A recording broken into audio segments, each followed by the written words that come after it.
नकल में भी अकल चाहिए, नकल में भी अक्ल होनी चाहिए। हिंदी कहानी। नमस्कार दोस्तों, रोज की तरह आज भी हम आपके लिए लेकर आए हैं एक मजेदार कहानी, जिसे पढ़ने के बाद आपकी हंसी का कोई अंदाजा नहीं रहेगा। दोस्तों, हमारी कहानी का टॉपिक है नकल में भी अकल होनी चाहिए। हिंदी प्रेरणादायक कहानी। दोस्तों, कहानी को आखिरी तक पढ़े और अंत में जो प्रश्न पूछा जाएगा उसका उत्तर हमें जरूर बताएं। तो चलिए दोस्तों, ज्यादा वक्त ना लेते हुए कहानी को शुरू करते हैं। पुरानी बात है, एक गांव के पास एक छोटा सा जंगल था। जंगल में छोटे छोटे जानवर रहते थे। उन्हीं के बीच एक चालाक और धूर्त बंदर रहता था। वह हर बार अपनी चालाकी से जंगल में कुछ न कुछ करता रहता था। जंगल में एक आम के पेड़ पर वह रहता था। उसकी एक ही आदत सबसे बेकार थी। वह बिना सोचे समझे दूसरों के कामों में टांग अड़ा देता था और उसका नतीजा बुरा ही होता था। वह हमेशा ही नकल करने में खुद को सबसे बड़ा अक्लावन समझता था। उसी जंगल में एक लकड़हारा रोज सूखे पेड़ को काट कर ले जाता था। वह अपने साथ एक कुल्हाड़ी लाता था और सूखे पेड़ को पल भर में ही जमीन पर गिरा देता था और उसके छोटे छोटे टुकड़े करके अपनी बैलगाड़ी में डालकर ले जाता था। बंदर उस लकड़हारे को ऐसा करते हुए बहुत दिनों से देखता आ रहा था। उसे लगता था कि इन लकड़ियों को बेचकर ये लकड़हारा बहुत अमीर हो जाएगा। मैं भी ऐसा ही करूँगा। जब लकड़हारा यहाँ आएगा तो उससे कुल्हाड़ी लेकर सूखे पेड़ को काटकर बेचने जाऊंगा और बहुत सारे पैसे कमाकर आराम की जिंदगी जीऊंगा। फिर मुझे किसी बात की कोई चिंता नहीं रहेगी और बहुत सारा पैसा कमाकर इस जंगल का राजा भी बन जाऊंगा और शेर को यहाँ से भगा दूंगा। दूसरे दिन जब लकड़हारा जंगल आया तो बंदर ने उससे कुल्हाड़ी मांगी, लेकिन लकड़हारे ने मना कर दिया। लकड़हारा बोला, ये काम तुम बंदरों के बस का नहीं है, जाओ और जाकर किसी खेलो। बंदर मायूस होकर पेड़ पर जाकर बैठ गया और सोच रहा था कि किस तरह इसकी कुल्हाड़ी ली जाए। इतने में लकड़हारा थककर उस पेड़ के नीचे सो गया और उसकी आंख लग गई। लकड़हारे को बहुत देर हो गई थी सोते सोते, तो बंदर के बहुत अच्छी जम गई थी। बंदर ने यही अच्छा मौका समझा और कुल्हाड़ी लेकर एक बड़े से हरे पेड़ को काटने बैठ गया। उसने धीरे धीरे नीचे से पूरा पेड़ काट दिया और पेड़ के कटते ही जोर जोर से उछल कूद करने लगा और अपने स्थान से दूर नहीं गया। पेड़ जैसे ही गिरने लगा तो बंदर कूदकर दूर जाता, उससे पहले ही पेड़ बंदर की पूंछ पर आ गिरा। पेड़ बहुत बड़ा और भारी था, इसलिए बंदर उसे हटा नहीं पाया और काफी देर से उस पेड़ को हटाने में बर्बाद कर दिया। लेकिन पेड़ इतना भारी था कि उस पेड़ के नीचे आने से उस बंदर ने अपनी पूंछ ही गवा दी। पेड़ के नीचे आकर उसकी पूंछ ही कट गई। पेड़ की आवाज सुनकर लकड़हारे की नींद खुल गई और उसने उठाकर देखा तो बंदर ने एक हरे भरे पेड़ को काट दिया और काटने में होशियारी न करी तो साथ में अपनी पूंछ भी काट बैठा। अब उसे समझ आ गया कि नकल में अकल होना काफी जरूरी होता है, वरना कोई भी कार्य हमेशा उल्टा ही होता है। इस लकड़हारे ने मुझे बहुत समझाया, लेकिन मैंने इसकी एक भी नहीं सुनी, जिसका परिणाम मुझे ही भुगतना पड़ रहा है। अब मुझे अपनी इस कटी हुई पूंछ को लेकर अपने दोस्तों के सामने जाने में शर्म आ रही है। मैं उनको क्या जवाब दूंगा। कहानी से सीख। दोस्तों, इस कहानी से हमें यह सीख मिलती है कि हमें जीवन में कभी भी ऐसा काम नहीं करना चाहिए जिससे उल्टा हमारा ही नुकसान हो जाए। किसी की भी नकल करे तो उसमें भी अक्ल होना जरूरी होता है। हमारा प्रश्न यह है कि जब लकड़हारे ने उस बंदर को कुल्हाड़ी देने से मन कर दिया था, फिर भी बंदर ने वह कुल्हाड़ी लेकर अपने खुद पर क्या मुसीबत कर ली और अपने शरीर का कौन सा अंग गवा दिया। दोस्तों, इस प्रश्न का उत्तर आप हमें कमेंट बॉक्स में जरूर बताएं। आपके इसी प्यार भरे कमेंट से हमारा मनोबल बढ़ता है, जिससे हम आपके लिए इसी तरह की और भी कहानियाँ लिखने के लिए प्रेरित होते हैं। मैं उम्मीद करता हूँ कि आपको यह आर्टिकल पसंद आया होगा। अगर आप इस कहानी से सहमत हैं, तो इसे अपने दोस्तों के साथ भी शेयर करें और कमेंट करना ना भूले। और इसी तरह की और भी हिंदी कहानियाँ पढ़ने और हमसे जुड़े रहने के लिए आप हमें सब्सक्राइब भी कर सकते हैं। धन्यवाद दोस्तों। राजा और चाबी की अनोखी कहानी, हिंदी स्टोरी बाय पुरानी कहानी। दोस्तों, आज हम आपके लिए लेकर आए राजा और चाबी की एक अनोखी कहानी में राजा की तिजोरी की चाबी गुम हो जाती है और राजा पता लगाना चाहते थे कि चाबी आखिर चुराई किसने, जबकि राजा को इस बात का पूरा पता लगा गया था कि चाबी इसी दरबार के किसी एक आदमी ने चुराई है। दोस्तों, कहानी के अंत तक बने रहिए ताकि इस कहानी के अंत में जो सवाल पूछा जाएगा उसका जवाब आप आसानी से दे पाए। तो चलिए कहानी शुरू करते हैं। एक बार एक राज्य था जिसमें एक राजा राज्य करता था। राजा बहुत ईमानदार और होशियार था, अपनी प्रजा से बहुत स्नेह करते थे। उनके राजा होने की खुशी सभी प्रजा के मुंह पर झलक रही थी। प्रजा अपने आप को भाग्यशाली रही थी कि हमें ईश्वर जैसे राजा मिले। उनके राजा होने से प्रजा को किसी प्रकार का कोई दुख नहीं था। प्रजा के दिन बड़े खुशी से गुजर रहे थे।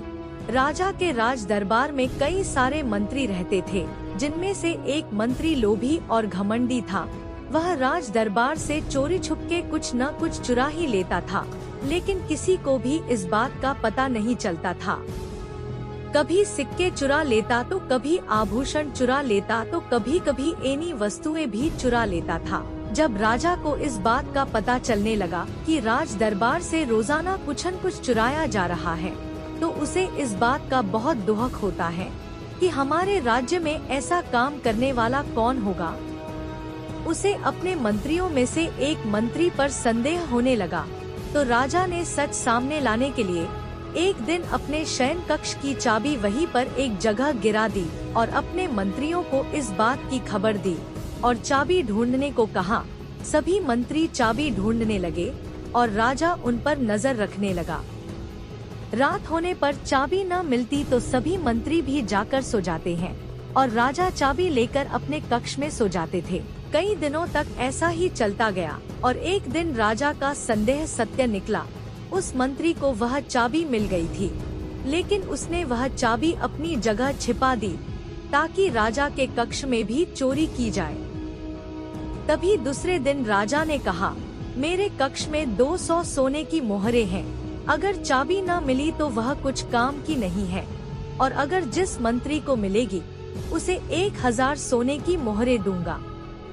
घमंडी मंत्री ने सोचा, अगर चोरी करूंगा तो 200 मोहरें ही मिलेगी, लेकिन जब चाबी राजा को दे दूंगा तो 1000 मोहरें मिलेगी। सभी चाबी ढूंढने चले गए और राजा भी उन पर नजर रख रहे थे। तभी उस मंत्री ने इधर उधर देखा और चाबी उठाकर राजा के पास आ गया और राजा को चाबी देते हुए ओना इनाम मांगा। तो राजा ने कहा, ये चाबी मैंने ही गिराई थी ताकि सच का पता चल जाए।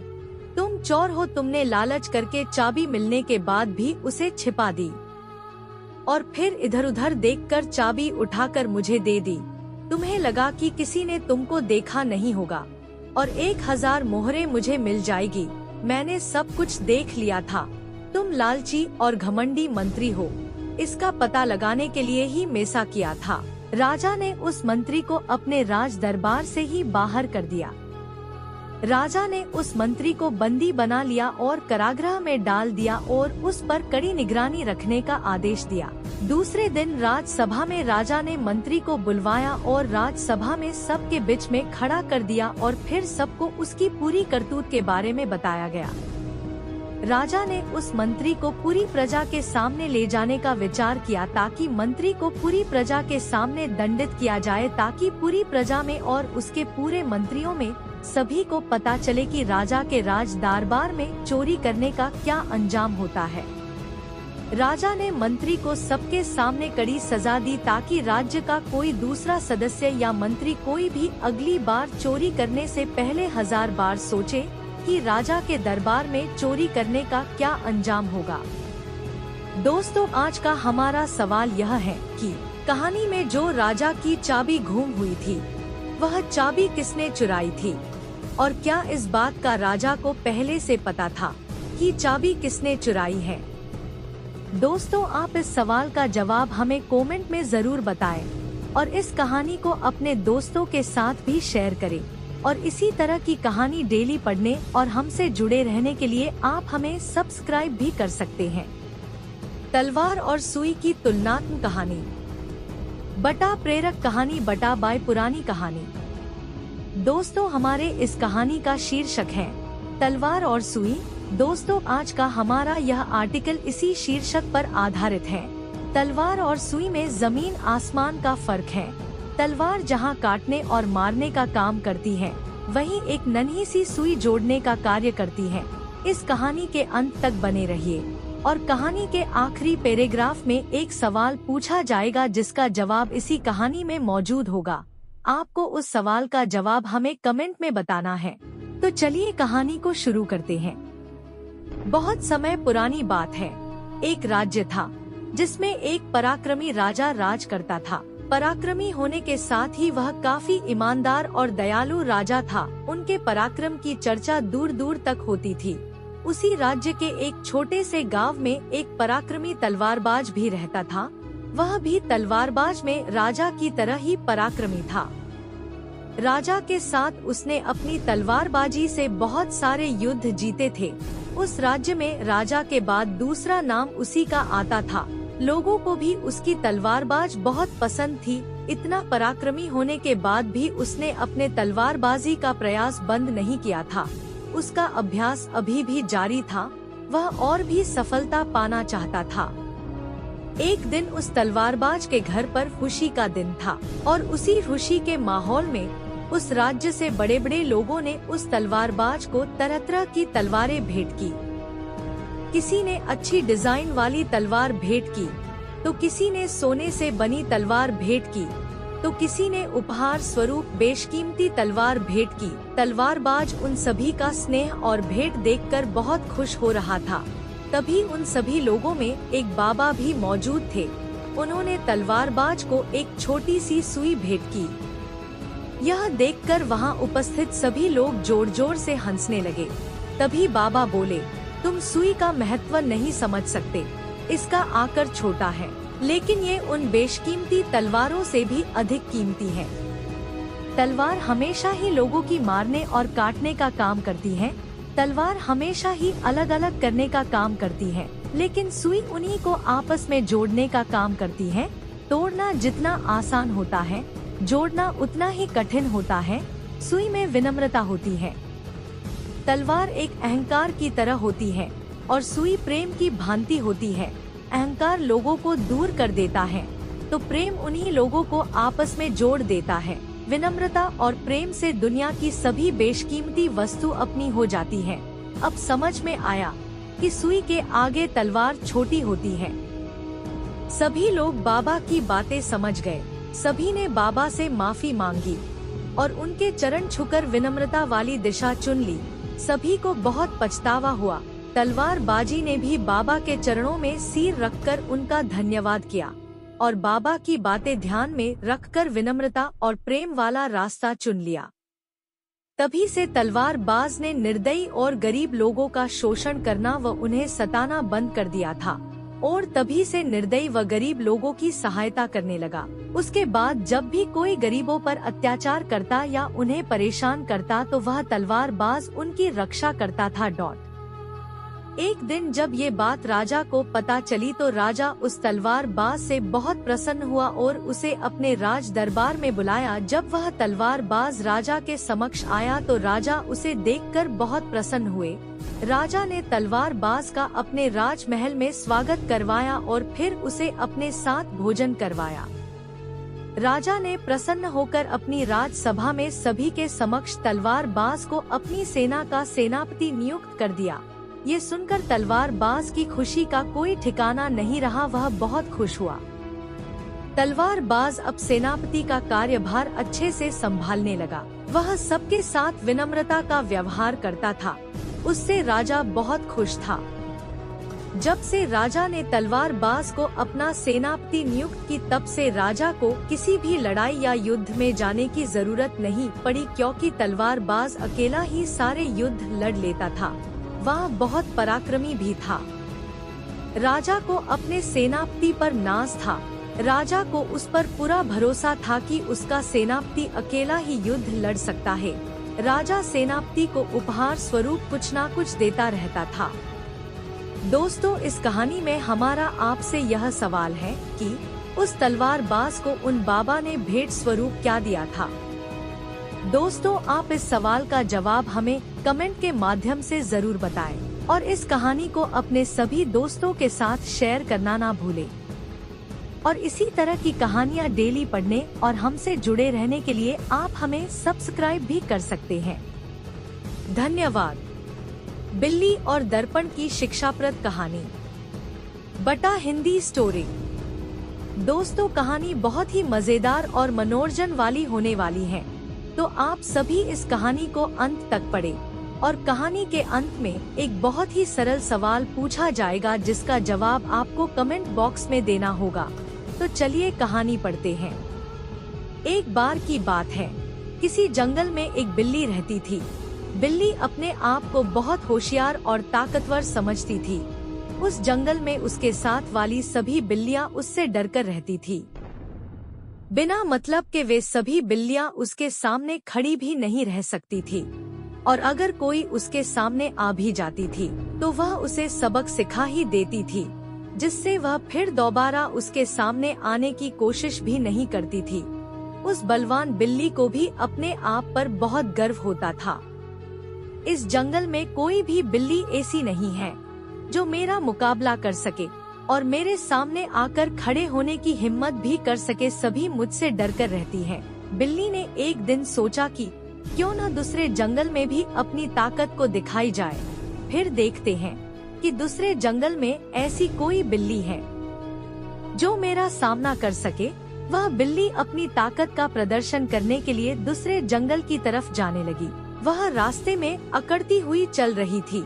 चलते चलते उसे रास्ते में एक चमकीली वस्तु दिखाई पड़ी, जिस पर सूर्य का प्रकाश गिर रहा था और प्रकाश की किरणें उस वस्तु की सतह से टकरा रही थी।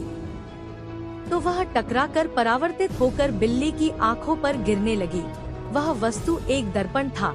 बिल्ली उसके पास गई और चमक के कारण वह अपना चेहरा देख नहीं पाई। उसने सोचा, यह तो बड़ी काम की चीज है, इसे अपने साथ ले जाऊंगी। और वह उसे लेकर अपने घर चली गई और घर पर उस दर्पण को एक दीवार पास रख दिया। और जब वह जैसे ही उस दर्पण के सामने आई तो उसे अपनी ही तरह एक और ताकतवर बिल्ली दिखाई पड़ी।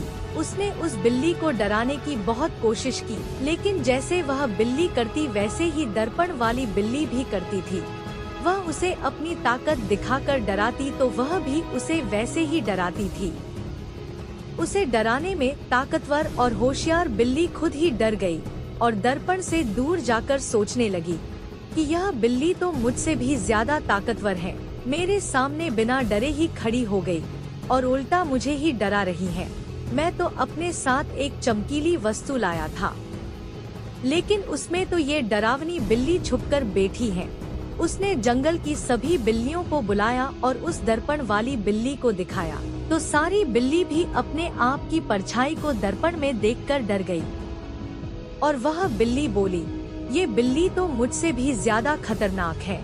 तभी सभी बिल्लियां डरकर दूर चली गई और घबराकर बोली, शेर पर सवा शेर, तुम हमें डराती थी, लेकिन तुम्हें भी डराने वाली मिल गई है।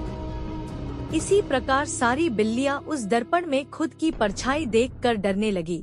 तभी उनमें से एक बिल्ली थोड़ी समझदार थी। उसने देखा कि ये कोई डरावनी बिल्ली नहीं है, बल्कि कुछ ऐसी वस्तु है जिसमें सबकी परछाई दिखाई दे रही है। उस समझदार बिल्ली ने सोचा कि क्यों न इस बिल्ली को सबक सिखाया जाए और सबको एक साथ मिलकर रहने के बारे में बताया जाए। तो उस बिल्ली ने सभी बिल्लियों को कहा कि मैं इस डरावनी बिल्ली को भगा दूंगी, आप सभी थोड़ी देर के लिए कहीं दूर जाकर छुप जाओ। तभी उस बिल्ली की ऐसी बात सुनकर सब उस पर हंसने लगे और बोलने लगे कि ये बिल्ली तो पागल हो गई है, जो उस डरावनी बिल्ली को अकेले ही भागने की बात कर रही है। उस बिल्ली ने बोला कि तुम सब जाओ, छुप जाओ, तो सारी बिल्लियां वहां से दूर चली गई और उस बिल्ली ने सबसे छुपकर उस दर्पण को नष्ट कर दिया और फिर सब बिल्लियों को बुलाकर कहा कि देखो वो डरावनी बिल्ली भाग गई। ये सब देखकर सभी बिल्लियां आश्चर्यचकित रह गई और उस बिल्ली को सभी ताकतवर समझने लगी और सब उस बिल्ली से डरने लगे कि ये सबसे ताकतवर है। सब उसके आगे पीछे घूमने लगे। तब उस बिल्ली ने हंसते हुए सभी को एक जगह बिठाकर उन्हें सब सच सच बताया कि मैं कोई अकेली ताकतवर नहीं हूँ, हम सब एक जैसे ही है, कोई बड़ा और कोई छोटा नहीं है, सब एक समान है। मैंने तो बस उस बिल्ली का घमंड तोड़ने के लिए, आप सबकी आंखों पर बांधी काली पट्टी खोलने के लिए ये सब नाटक किया था। और उस दिन से वो बिल्ली भी समझ गई कि मैं गलत थी और फिर उस दिन से सारी बिल्लियां एक साथ मिलजुल कर रहने लगी। दोस्तों, आपका सवाल यह है कि इस जंगल में उस बिल्ली को ऐसी कौन सी वस्तु मिले जिसकी वजह से उसने उस जंगल की सबसे खतरनाक बिल्ली को भी डरा दिया और उसका घमंड चूर चूर कर दिया। दोस्तों, आप इस सवाल का जवाब हमें कमेंट बॉक्स में जरूर बताएं। और इसी तरह की मजेदार कहानियाँ डेली पढ़ने और हमसे जुड़े रहने के लिए आप हमें सब्सक्राइब भी कर सकते हैं। धन्यवाद। अगर आपको इन कहानी में थोड़ा सा भी मजा आया है तो प्लीज चैनल को सब्सक्राइब कर दो। यदि यह वीडियो लड़की की होती तो सभी चैनल को सब्सक्राइब करते। आप सभी से हाथ जोड़कर विनती है कि आप प्लीज चैनल को सब्सक्राइब कर दें।